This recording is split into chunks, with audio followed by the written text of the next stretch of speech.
DC Faisalabad ने काम किया ਤੇ ਪਤਾ ਲੱਗਾ।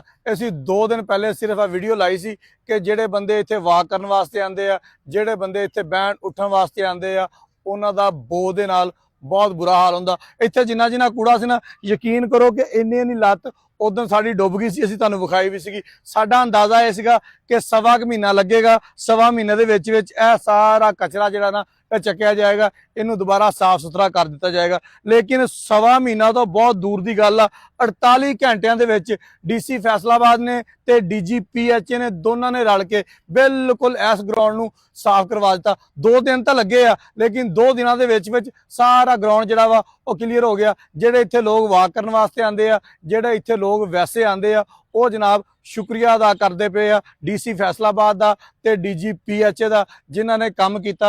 ते पता लगा दिन रात टीमां ला के सारा कूड़ा जो सवा महीने का कूड़ा इतने जमा सी ना, जिन्हों इन्ना टाइम लग जाना सी चक्कन लगे, 48 घंटिया के क्लीयर करके ते ए पिया जे ग्राउंड। हुण मैं दिखाना जी उही चीज़ जिहदे बारे मैं तुहानूं दस्सिया सीगा कि सिर्फ इन्ना फासला सीगा इत्थों उस जिम का जिहड़ा वड्डियां बंदियां दा। हुण देखो उत्थे किन्ना बड़ा रश हैगा ते साडे एक दोस्त नमाज भी पढ़दे पे लागी।